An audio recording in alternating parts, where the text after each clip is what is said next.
ANM ನ್ಯೂಸ್ಗೆ ಸ್ವಾಗತ. ಟೌನಲ್ಲಿ 13th February late evening around 9:30 PM ನಮಗೆ ಒಂದು ಮರ್ಡರ್ ಕೇಸ್ ರಿಪೋರ್ಟ್ ಆಗಿದೆ ಅಶ್ವಿನಿ ಬೆಳವಣಿಯಲ್ಲಿ. ಆ ಮರ್ಡರ್ ಕೇಸಲ್ಲಿ ನಮ್ಮ ವಿಕ್ಟಿಮ್ ರಾಮಸ್ವಾಮಿ ಅವರದು ವಾಸ ನೇಟಿವ್ ನಾಗದೇನಹಳ್ಳಿ ಶ್ರೀನಿವಾಸಪುರ. ಬಟ್ ಈಗ ಕರೆಂಟ್ಲಿ ನಮ್ಮ ಅಶ್ವಿನಿ ಲೇಔಟಲ್ಲಿ ಬಾಡಿಗೆ ಮನೆ ತಗೊಂಡು ಅವರು ಇಲ್ಲಿ ಅವ್ರದ್ದು ವ್ಯವಸಾಯ ವಗೇರ ಇದೆ, JCB ಮಷೀನ್ಸ್ ಇದೆ, JCB ಮಷೀನ್ ಸಿವಿಲ್ ವರ್ಕ್ ವಗೇರ ಮಾಡ್ತಾ ಇದ್ದಾರೆ ಅವರು. ಸೊ ಅವ್ರದ್ದು ನಮಗೆ ಅಲ್ಲಿ ಬಾಡಿ ಸಿಕ್ಕಿದೆ. ಆ ಬಾಡಿ ಮೇಲೆ ಶಾರ್ಪ್ ವೆಪನ್ಸಿಂದ ತುಂಬ ಡೀಪ್ ಕಟ್ ಇಂಜರೀಸ್ ಆಗಿದೆ. ಹ್ಯಾಂಡ್ ಮೇಲೆ, ಕೈ ಮೇಲೆ ಮತ್ತು ಫೇಸ್ ಮೇಲೆ ಈ ಥರದ್ದು ಇಂಜರೀಸ್ ಇತ್ತು. ಮತ್ತು ಬ್ಲಡ್ ಲಾಸ್ ಅಲ್ಲಿ ಆಗಿ ಸ್ಪಾಟಲ್ಲಿ ಅವರದ್ದು ಡೆತ್ ಆಯಿತು. ಜೊತೆಗೆ ನಮಗೆ ಅವರದ್ದು ಒಂದು ಸ್ಕೂಟಿ ಅಲ್ಲಿ ಸ್ಪಾಟಲ್ಲಿ ಸಿಕ್ಕಿದೆ. ಸೊ ಈ ಕೇಸಲ್ಲಿ ನಾವು ಅದೇ ದಿನ ರಾತ್ರಿ ಸ್ಪೆಷಲ್ ಟೀಮ್ ರೆಡಿ ಮಾಡಿ ನಮಗೆ ಫ್ಯಾಮಿಲಿಯಿಂದ ಇವರದು JCB ಆಪ್ರೇಟರ್ ಮೇಲೆ ಅನುಮಾನ ಇದೆ, ಈ ಥರ ಫ್ಯಾಮಿಲಿ ಇವರು ನಮ್ಮ ಜೊತೆಗೆ ಶೇರ್ ಮಾಡಿದ್ದಾರೆ, ತಿಳಿಸಿದ್ದಾರೆ. ಸೊ ನಾವು ಅದೇ ದಿನ ರಾತ್ರಿ ನಮ್ಮದು ಒಂದು ಟೀಮ್ ರೆಡಿ ಮಾಡಿ ಇವರದು ಆರೋಪಿದು ನೇಟಿವ್ ಗುಲ್ಬರ್ಗ ಕಡೆ ಇದೆ, ಅಫ್ಜಲ್ಪುರ್ ಹತ್ರ, ಆ ಸೈಡ್ ಕಳಿಸಿದ್ದೀವಿ. ಸೊ ನಿನ್ನೆ ರಾತ್ರಿ ಅರೌಂಡ್ 10:30 ನಮಗೆ ಈ ಆರೋಪಿ ಅಲ್ಲಿ ಗುಲ್ಬರ್ಗಲ್ಲಿ ನಮ್ಮ ಟೀಮ್ಗೆ ಸಿಕ್ಕಿದೆ. ನಾವು ಅವ್ರಿಗೆ ಅರೆಸ್ಟ್ ಮಾಡಿಕೊಂಡು ಇಲ್ಲಿ ಚಿಂತಾಮಣಿ ಕರ್ಕೊಂಡು ಬಂದಿದ್ದೀವಿ. ಸೊ ಬೇಸಿಕ್ಲಿ ನಮ್ಮ ಇಂಟರ್ಗೇಷನ್ ಪ್ರಕಾರ ಇವರದು ಹಣಕಾಸು ವಿಚಾರ ಬಗ್ಗೆ ಫೈನಾನ್ಷಿಯಲ್ ಡಿಸ್ಪ್ಯೂಟ್ ಇತ್ತು. ಸಿನ್ಸ್ ಇವರು 1.5 yearsಯಿಂದ ಇವರ ಹತ್ರ JCB ಆಪ್ರೇಟರ್ ಆಗಿ ಕೆಲಸ ಮಾಡ್ತಾ ಇದ್ದಾರೆ. ಆ ಟೈಮ್ಗೆ ಏನು ಫೈನಾನ್ಷಿಯಲ್ ಡಿಸ್ಪ್ಯೂಟ್ ಆಗಿದೆ ಪೇಮೆಂಟ್ ರಿಲೇಟೆಡ್. ಈ ಕಾರಣ ಬಗ್ಗೆ ಇವರ ಮೇಲೆ ಅಟ್ಯಾಕ್ ಮಾಡಿ ಶಾರ್ಪ್ ವೆಪನ್ಸಿಂದ ಮಚ್ಚುವಿಂದ ಅಟ್ಯಾಕ್ ಮಾಡಿ ಇವರದು ಮರ್ಡರ್ ಮಾಡ್ಕೊಂಡಿದ್ದಾರೆ. ಮತ್ತು ಇವರು ನಮ್ಮ ಆರೋಪಿ ಯಾರು ಇದೆ ನಾಗೇಶ್, ಇವರದು ಏಜ್ ಅರೌಂಡ್ 28 years ಇದೆ, ನೇಟಿವ್ ಆಫ್ ಅಫ್ಜಲ್ಪುರ್ ತಾಲೂಕಾ ಗುಲ್ಬರ್ಗ. ಇವರ ಮೇಲೆ ಮೊದಲೇ ಕೂಡ ಕ್ರಿಮಿನಲ್ ಅಫೆನ್ಸಸ್ ರಿಜಿಸ್ಟರ್ ಆಗಿದೆ, ಇವರ ಮೇಲೆ ಕೇಸಸ್ ರಿಜಿಸ್ಟರ್ ಆಗಿದೆ. ಸೊ ಇವ್ರದ್ದು ಕ್ರಿಮಿನಲ್ ಬ್ಯಾಕ್ಗ್ರೌಂಡ್ ಥರ ಕೂಡ ಇದೆ. ಸೊ ಬೇರೆ ಯಾವುದು ಅಫೆನ್ಸಸಲ್ಲಿ ಇವ್ರದ್ದು ಇನ್ವಾಲ್ವ್ಮೆಂಟ್ ಇದೆ ಅಥವಾ ಬೇರೆ ಯಾವುದು ಆ್ಯಂಗಲ್ ಇದೆ ಅದು ಕೂಡ ನಾವು ವಿಚಾರಣೆ ಮಾಡ್ತಾ ಇದ್ದೀವಿ. ಸೊ ಆಮೇಲೆ ನಮಗೆ ಕ್ಲಾರಿಟಿ ಸಿಗುತ್ತೆ ಈ ಬೇರೆ ಯಾವುದು ಆ್ಯಂಗಲ್ ಇದೆ ಸರ್. ಈಗ ಆ್ಯಂಗಲ್ ನಮಗೆ ಪತ್ತೆ ಆಗಿಲ್ಲ. ಈ ಥರದ್ದು ಇಶ್ಯೂ ಏನಿದೆಯಾ ನಮ್ಮ ಗಮನಕ್ಕೆ ಬಂದಿಲ್ಲ. ನಮ್ಮ ಇನ್ವೆಸ್ಟಿಗೇಷನ್ ಪ್ರಕಾರ ಓನ್ಲಿ ಫೈನಾನ್ಷಿಯಲ್ ಡಿಸ್ಪ್ಯೂಟ್ ಕಾರಣ ಬಗ್ಗೆ ಈ ಥರದ್ದು ಅಫೆನ್ಸ್ ಆಗಿದೆ.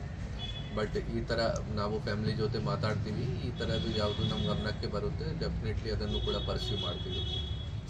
8 lakhs ಅರೌಂಡ್ ಇತ್ತು.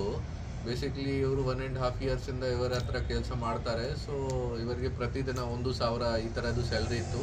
ಯಾವುದನ್ನ JCB ಆಪ್ರೇಟ್ ಮಾಡ್ತಾರೆ ಓನ್ಲಿ ಆ ದಿನ ಅದು ಸ್ಯಾಲ್ರಿ, ಯಾವುದನ್ನ ಕೆಲಸ ಮಾಡಲ್ಲ ಆ ದಿನ ಅದು ಸ್ಯಾಲ್ರಿ ಇಲ್ಲ, ಈ ಥರದ್ದು ಅವ್ರದ್ದು ಇತ್ತು ಸ್ಯಾಲ್ರಿ. ಸೊ ಅರೌಂಡ್ 1.5 lakh 1.8 lakhದು ಪೆಂಡಿಂಗ್ ಇತ್ತು ಪೇಮೆಂಟ್, ಈ ಥರ ನಮಗೆ ಹೇಳಿದ್ದಾರೆ ಅವರು. ಎಲ್ಲ ನಿರ್ಜನ ಪ್ರದೇಶ ಇದೆ, ಟೌನ್ ಲಿಮಿಟ್ಸ್ ಅಲ್ಲಿ ಒಳಗಡೆ ಅಶ್ವಿನಿ ಲೇಔಟ್ ಅಲ್ಲಿ ಆಗಿದೆ. ಅಕ್ಕಪಕ್ಕ ಎಲ್ಲ ಕಡೆ ಮನೆ ಇದೆ. ಅಲ್ಲಿ ಸ್ವಲ್ಪ ಪಕ್ಕಾ ರೋಡ್ ಇಲ್ಲ, ಕಚ್ಚಾ ರೋಡ್ ಇದೆ, ಅಪ್ರೋಚ್ ರೋಡ್. ಸೊ ಬುಷಸ್ ವಗೇರ ಇದೆ, ಅಕ್ಕಪಕ್ಕ ಖಾಲಿ ಪ್ಲಾಟ್ಸ್ ವಗೇರ ಇದೆ, ಎಲ್ಲ ಫುಲ್ ಡೆವಲಪ್ಮೆಂಟ್ ಆಗಿಲ್ಲ ಬಡಾವಣೆದು. ಸೊ ಕಚ್ಚಾ ರೋಡ್ ಇದೆ ಮತ್ತು ಸ್ವಲ್ಪ ಪ್ಲಾಟ್ಸ್ ವಗೇರ ಖಾಲಿ ಇದೆ. ಸೊ ಆ ದಾರಿಯಿಂದ ಅವರು ಅಶ್ವಿನಿ ಲೇಔಟಲ್ಲಿ ಬಾಡಿಗೆ ಮನೆ ತಗೊಂಡಿದ್ದಾರೆ. ಮನೆಗೆ ಹೋಗ್ತಾ ಇದ್ದಾರೆ ಸ್ಕೂಟಿಯಿಂದ. ಆ ಟೈಮ್ಗೆ ಅವ್ರಿಗೆ ಅಡ್ಡ ಹಾಕಿ ಸ್ಟಾಪ್ ಮಾಡಿ ಅವ್ರ ಮೇಲೆ ಅಟ್ಯಾಕ್ ಮಾಡಿದ್ದಾರೆ ಇವರು.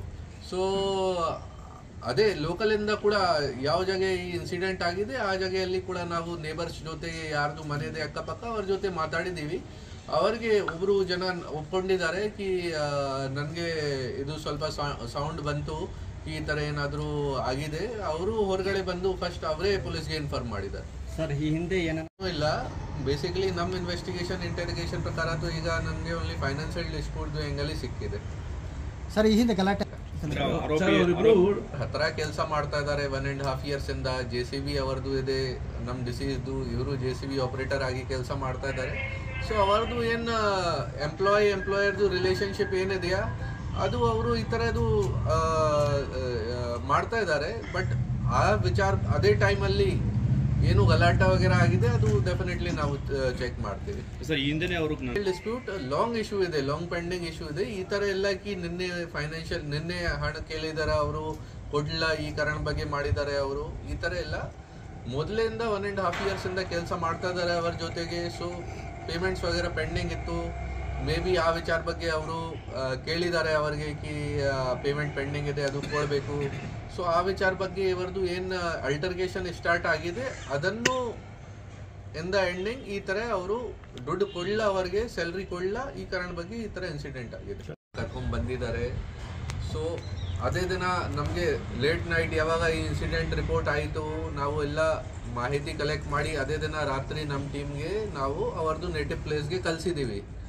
ಸೊ ನಮಗೆ ಮೊದಲಿಂದ ಗೊತ್ತಾಗಿದೆ, ಇವರು ಫ್ಯಾಮಿಲಿ ಜೊತೆ ಮಾತಾಡಿದ್ದೀವಿ. ಆ ಟೈಮ್ಗೆ ಅವರು ಶೇರ್ ಮಾಡಿದ್ದಾರೆ ಕಿ ಇವರದು ವಾಸ ಗುಲ್ಬರ್ಗ ಅಲ್ಲಿ ಮೇನ್ ನೇಟಿವ್ ಪ್ಲೇಸ್ ಇದೆ. ಸೊ ನಾವು ಒನ್ ಟೀಮ್ ರೆಡಿ ಮಾಡಿ ಅಲ್ಲಿ ಕಳಿಸಿದ್ದೀವಿ. ಇವರು ಅಫೆನ್ಸ್ ಆದಮೇಲೆ ಮೊಬೈಲ್ ವಗೇರಾ ಸ್ವಿಚ್ ಆಫ್ ಮಾಡ್ಕೊಂಡಿದ್ದಾರೆ. ಸೊ ನಾವು ಸ್ವಲ್ಪ ಅವರದು CDR ಲೊಕೇಶನ್ಸ್ ವಗೇರಾ ಕೂಡ ಚೆಕ್ ಮಾಡಿ ಮತ್ತು ಗುಲ್ಬರ್ಗ ಹತ್ರ ಕೂಡ ಲೋಕಲ್ ಪೊಲೀಸ್ದು ಹೆಲ್ಪ್ ತಗೊಂಡು ಅವರಿಗೆ ಅಲ್ಲಿಂದ ಅರೆಸ್ಟ್ ಮಾಡಿದ್ದೀವಿ.